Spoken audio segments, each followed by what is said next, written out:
everybody, Justin with VMP here. I'm out on the dyno with a 2020 Shelby GT500 strapped down. This car has our entire Apex line of upgrades, including a new supercharger. Let's go make a pull.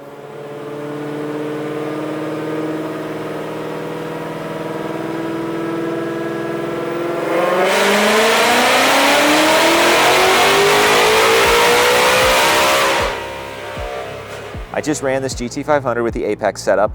What is Apex? Well, first, let me tell you the results. We made 908 rear wheel horsepower, 705 rear wheel torque. I took this puppy all the way up to 8,200 RPM. It absolutely sings. I'm really happy with how the data and the tune is looking. This is all an important part of how the Apex setup works together to make power on these cars reliably and consistently. So first thing, these cars from the factory are known for heat soaking like a mofo when you pulley them down and you start messing around. And that's because the intercooler is too small. Well, with this setup, our air temps started at 104. They peaked at 111 degrees Fahrenheit. That is nothing. That makes a tuner like myself very, very happy. How much boost are we running? Well, we're running about 16 to 17 PSI. Because Apex is all about making the setup as efficient as possible. The rest of the tunes, pretty basic. This thing's on 93 with boosting. You really can't trust pump gas. These cars do have knock sensors, so they do adjust and they will pull back timing to keep the car safe, and you will make crap for power. So we recommend on a high performance application, you can run 91 or 93 if you have to.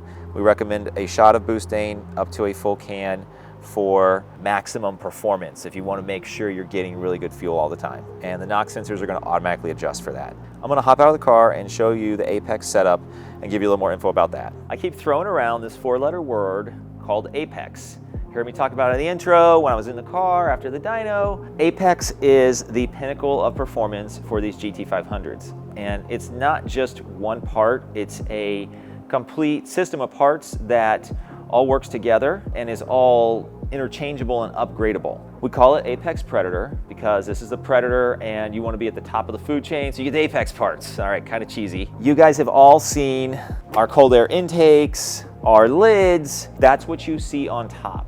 And what is underneath is the technology and the design intent and everything behind it that makes it work together really, really well. We have been marketing and selling the cold air intakes and the lids and throttle bodies and everything like that and the intercoolers for several years now, actually. But this car has something special. It's got an entirely new supercharger, but it kind of looks like the stock one, and all of our parts fit it.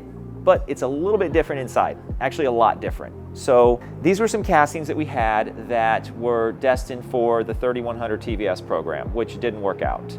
So we stuffed 2650 rotors in them, and we had everything else we needed to get them on the car. It's a really neat system because it brings to the table some things that were not available before.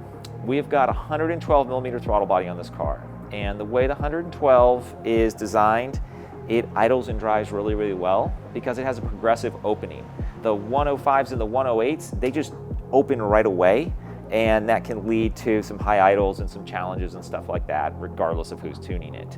So this hardware is designed as best as possible. I'm really getting into the weeds here, but this is the meat and potatoes of the system. The cold air is properly matched to the size of the throttle body. We did that intentionally, but this cold air also fits your stock throttle body and your stock supercharger with just a smaller coupler to neck it down. So it's future-proof. What you heard me talking about inside is the air temps with this system. The Apex lid and intercooler allows you to run a much bigger brick that still fits under the strut tower brace and fixes the heat soak problems that these cars are known for. So we recently had a customer running a heavily ported stock supercharger with our Gen 2 Apex lid and race intercooler system.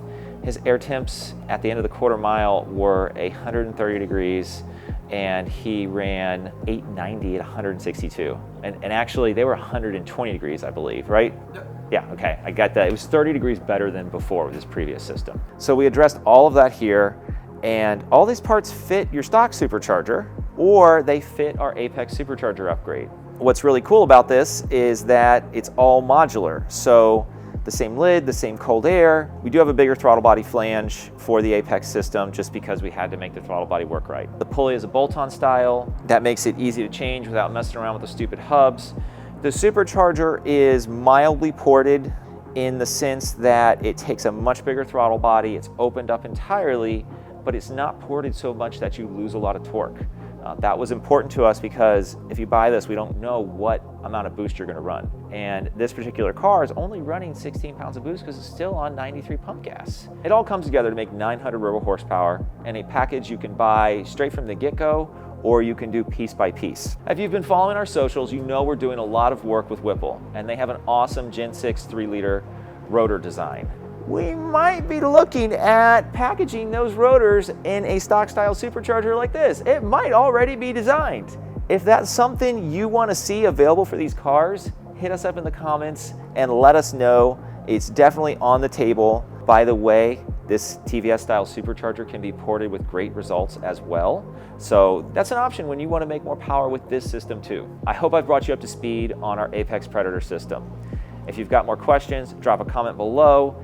This fits 20 to 22 Shelby GT500 and the Raptor R. You can get all of it or just a little bit of it. Thanks for watching. I'll see you next time.